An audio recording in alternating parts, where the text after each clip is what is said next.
ushatse ibyo kuryoherwa no kwisinzirira ukaza aho ushakiye mu ishuri ukaza gusa ari bya bindi bimwe bimanura amakabutura bikayageza ku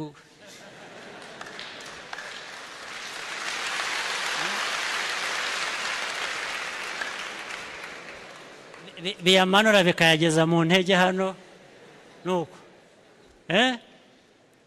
agafata igitabo akabeshya nuko bikabutura bikagenda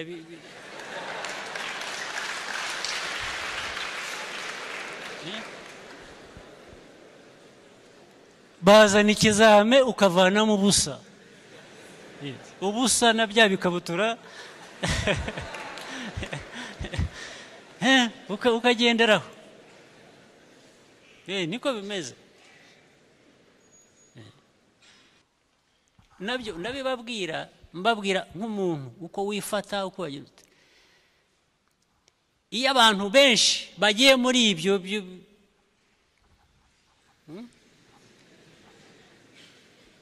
biraho bidafite umurongo bakabijyamo ari benshi wari uzi ko bishobora ko n'igihugu gishobora kumera gutyo igihugu ukajya kubona ukabibona igihugu cyapfuye kiri muri ibyo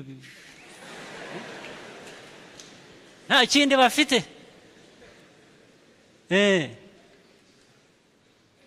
ugasanga igihugu nuko cyaba niho mberekera aho umuntu uburere imyifatire kwa kundi bigenda bihuza n'ibyundi bikavamo umuco w'igihugu bikavamo igihugu uko kibaye ubu urubyiruko rwacu rwangiritse rukajya muri ibyo rukajya mu biyobyabwenge rukajya mu businzi igihugu kirasinda ntabwo wagenda ngo wicare mu ishuri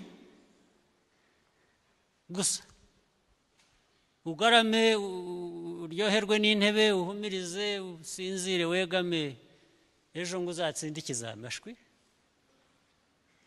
ibyo murabizi n'ubuzima busanzwe kugira ngo wige umenye gukora ibizami utsinde urasoma uriga ndetse byaba ngombwa ukarirara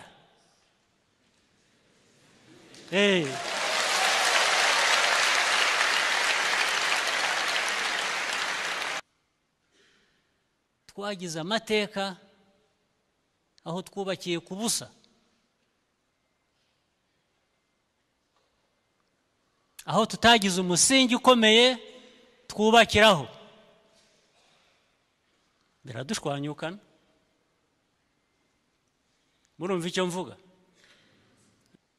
disipurine y'abantu uko ibaho ubaho mwashobora kujya yaba mu mateka mabi haba mu meza ugera ahantu abantu bakavuga ngo uyu muntu agomba kuba ari umunyarwanda kubera icyo bakubonyemo kubera imyifatire bakubonyemo muri ariya mateka mabi umunyarwanda arasigaye agera aho ariho hose ngo abone abicanyi bakaguhunga bakavuga ngo uyu nguyu ushobora kubona ko ni nko kuvuga ngo aho yishe mugenzi we yewe yambabarira utari umunyarwanda ukubonye kuko twubatse amateka tuyagira ko bavuga uyu warinze kwica umwana w'uruhinja cyangwa akica mugenzi we bakoranaga biganaga bagira yewe se yandeka ndi umunyamahanga bagatangira kutugendera kuri ubwo bikaba isura twihaye Rwanda bagera niyo wagera mu Bushinwa niyo wagera mu Buyapani niyo wagera Canada bavuga bati uyu ni umunyarwanda abantu bati uyu nguyu aho yatemeye umwana we abyara aho yiciye umuturanyi aho yiciye uruhinja igihe warandika ati ni mu muhungi ubwo rikaba izina twihaye akaba ariko tumenyekanye murabyumva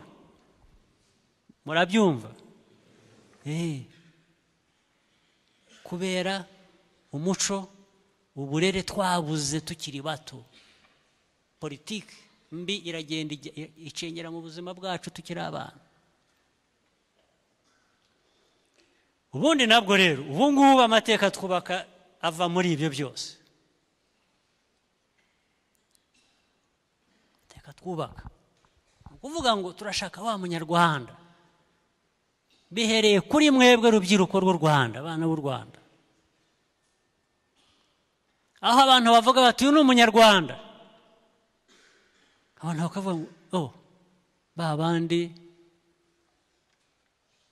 biha agaciro ba bandi bagira disipurine ba bandi bagira uburere ba bandi bavuga ngo iyi mico ntabwo tuyishaka twebwe turi abantu turi u Rwanda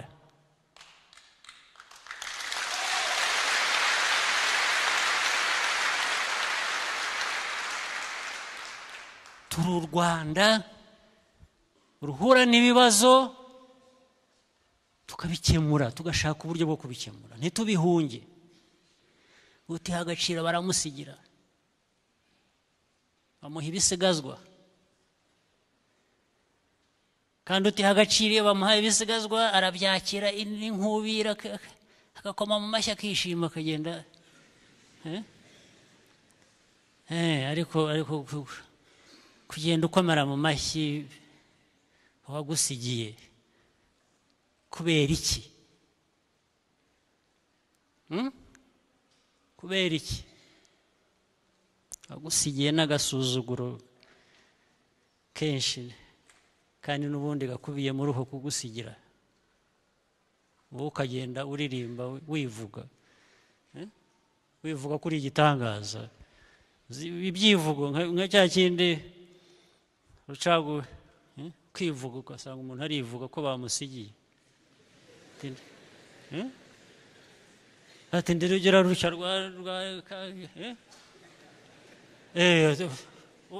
warangiza bati ariko ni ibiki urivuga byagenze bite wavumbuye iki wakoze igitangaza ki bakaza gusanga wivugiraga ko bagusigiye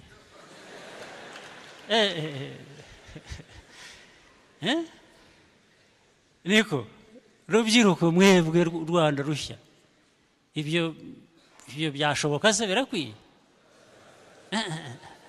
kirazira rwose mu bizira icyo nicyo cya mbere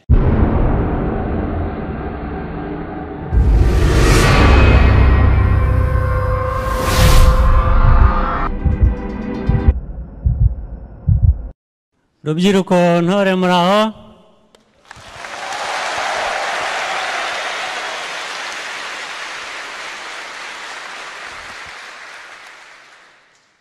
nishimiye kuza kuganira namwe kandi ndabanza mpere ku kubashimira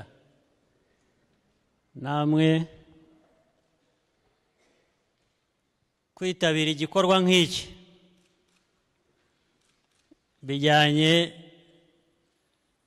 n'umuco n'uburere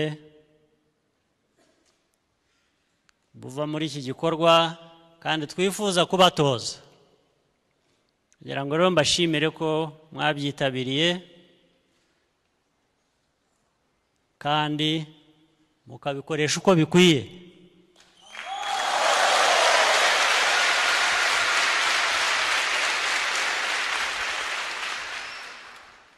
ndashimira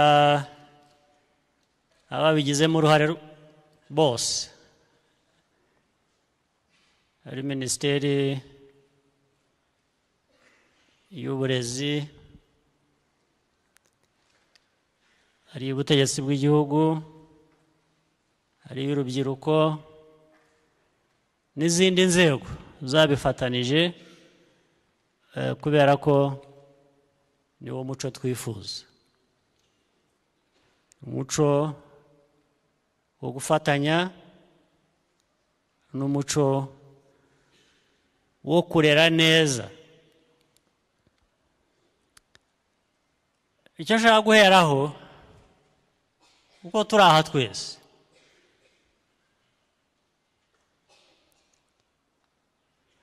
dufite igihugu cyacu, turi abo turi bo,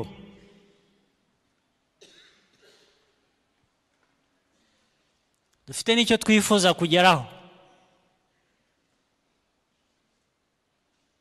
icya mbere twifuza kugeraho ni amajyambere, imibereho myiza. buri wese uko yaba ateye kose,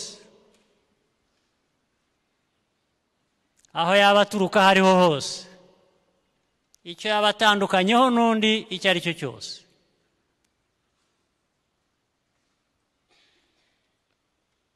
hari icyo duhuriyeho byanze bikunze.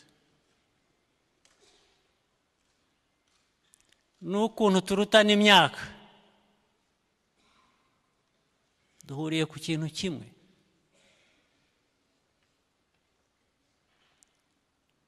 kijyanye n'ubuzima bwacu no kumera neza no kumererwa neza muri ubwo buzima bwacu. hari umuntu waba ari hano cyangwa hirya handi hanze utifuza ubuzima bwiza, utifuza amajyambere, mumumbwire.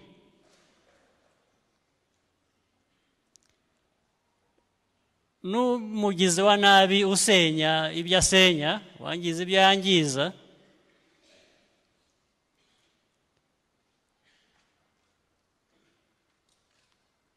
umushyize iruhande aho wamusanga hariho hose, ukamubaza, akubwira ko yifuza ubuzima bwiza. ndetse ashobora no kukubwira ko biriya yakoraga byo kwangiza yumvaga ari ibiganisha ku buzima bwiza. n'iyo yabuzaga undi ubuzima, abivuga ko yabikoze mu gushaka ubuzima bwiza, abwishakira, ariko akanabikora abubuza undi. ibyo reka mbe mbishyize iruhande. rero noneho tujye mu kiganiro twashingiraho no kurushaho kubyumva neza.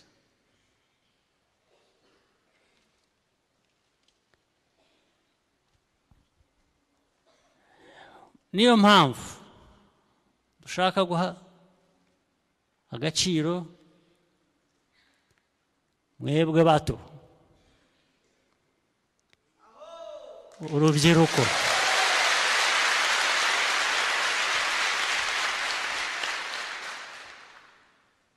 bato, urubyiruko. ubwo twahereye ikibazo hasi mu mizi yacyo, ni ukuvuga ngo urubyiruko, natwe bakuru twararubaye, twabaye urubyiruko, sibyo? niho twese duhera, twese. nibyo nahoze mvuga, icyo twaba dutandukanyije icyo ari cyo cyose, ndetse byaba no mu myaka.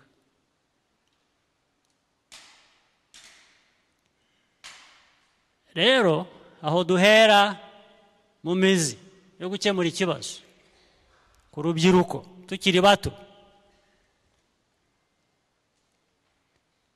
ni ukuvuga ngo urubyiruko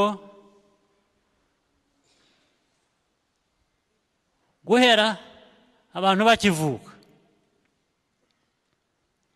turifuza ko ubuzima bwiza ari aho bwahera.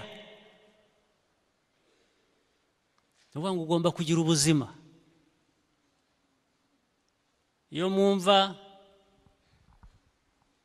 havugwa ibibazo by'ubuzima bigahera ku bana bato, impinja n'abababyara, tukavuga ngo turashaka ubuzima, abana bacu bavuka ari bazima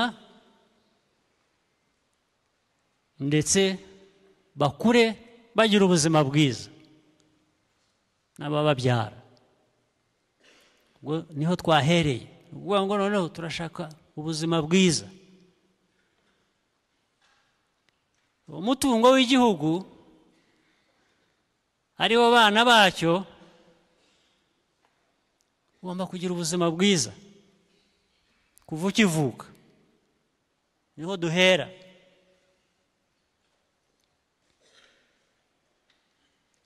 Icya kabiri, iyo umaze kugira ubuzima bwiza gusa ntabwo buhagije, wowe ugize ubuzima bwiza, uravutse ugize ubuzima bwiza, ufite ubwo bwenge,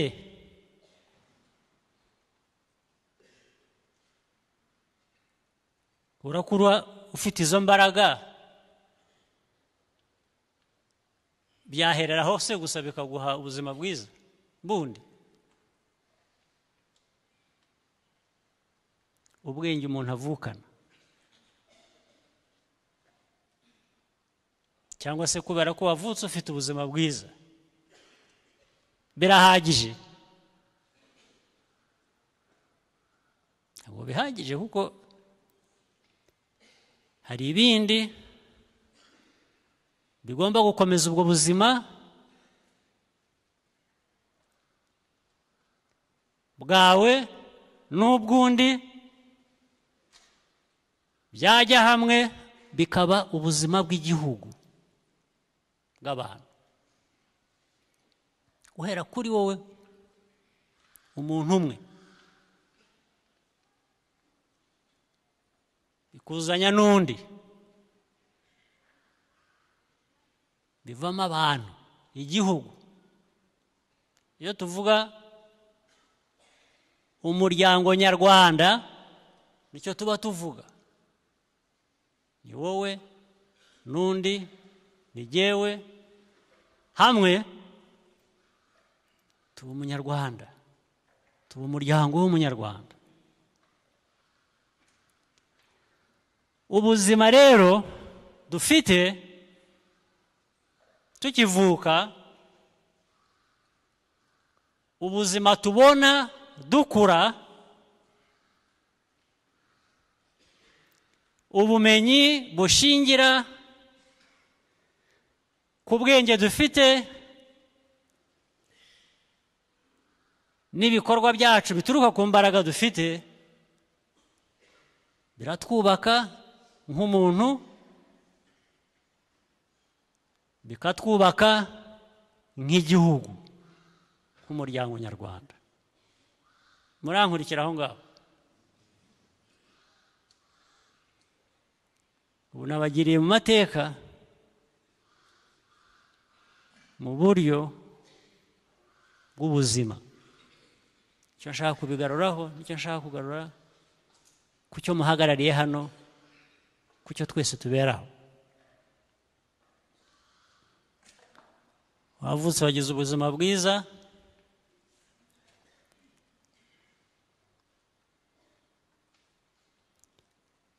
wagize uko ukuze muri byo, uhawe uburezi, uvuye ku buzima ugiye ku burezi,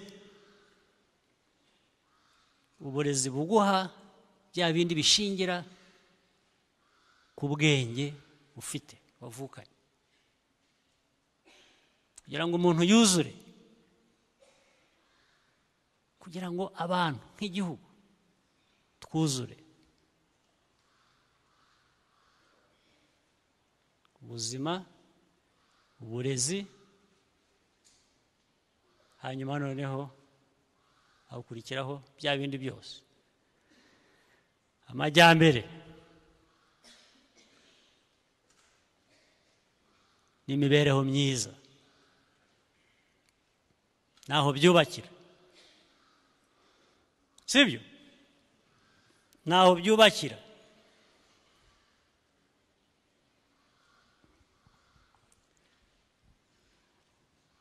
Imibereho myiza,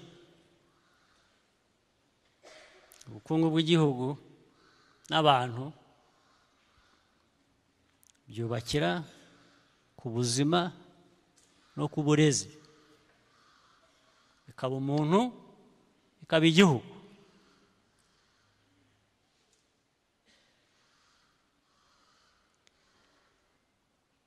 Iyo udahereye rero ku musingi wabyo, mwebwe abato, urubyiruko, iyo atariho duhereye, ibyo twitwa ngo turubaka ntabwo bifata. Iyo wubatse inzu utayihereye mu musingi wayo, bigenda bite? Umushyitsi uraza, umushyitsi murabuze, asikwe uraza bacugusaho gato bigashwanyuka. Hari nubwo bishwanyuka n'ibyo bitaraza. Ntabwo dushaka rero kubaka ibyashwanyuka cyangwa ibyashwanyurwa n'ubusa. Turashaka kubaka ibintu bihamye, ibintu bikomeye, bifite umusingi ukomeye. Umusingi ukomeye ari wo rubyiruko rw'igihugu, mwebwe.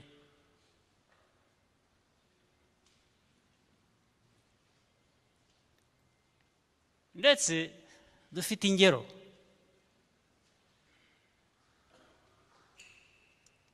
Hano mu Rwanda dufite urugero dukwiye kuvanamo isomo, tutapfusha ubusa. Urugero dufite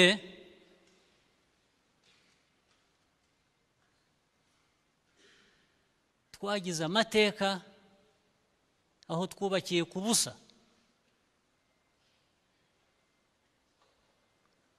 aho tutagize umusingi ukomeye twubakiraho, biradushwanyukana. Murumva icyo mvuga? Ibyashanyutse by'u Rwanda ntimubizi? Murabizi? Uburere bubi bw'Abanyarwanda twagize mu mateka yacu ni urugero dukwiriye kudapfusha ubusa, dukwiriye kuba twigiraho. Abantu barezwe nabi, bahawe uburezi bubi bakivuka.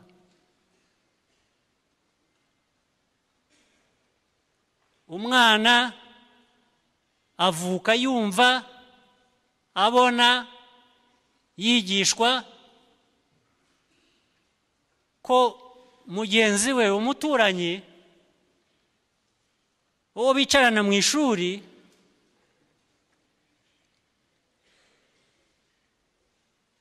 hari umuntu adakwiye kuvugana nawe, adakwiye guha agaciro, bakwiye kwangana. Niko ayo mateka twarayagize, ni isomo. Isomo rifasha no gusobanura ibindi ho mbabwira. Nuko abo barezwe batyo barakura, aho bageze icyavuyemo ni ugusenya igihugu kigashwanyuka, kigasigara ubusa.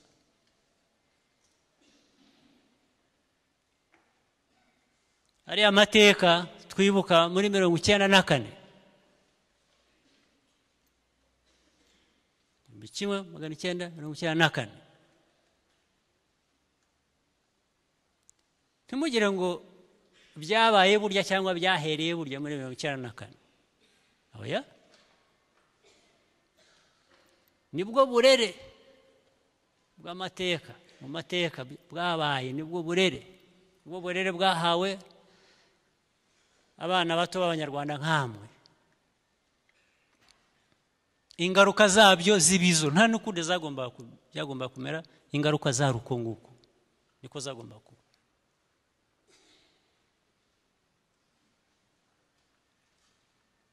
Urubyiruko aho kubaka igihugu ruragisenya.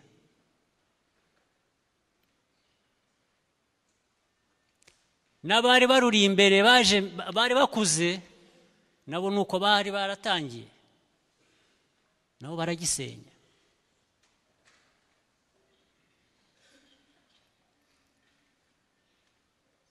Urubyiruko aho gufata amakaramu, aho gufata mudasobwa,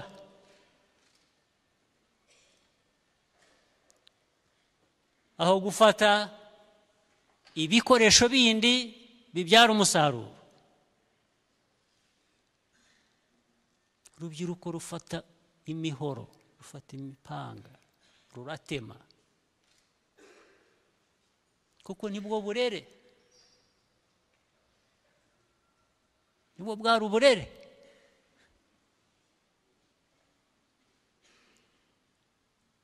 Aho urubyiruko gufata ikaramu ngo rwige, rugire amajyambere ashingiye ku bumenyi. Mujye muri science, mujye mu mibare.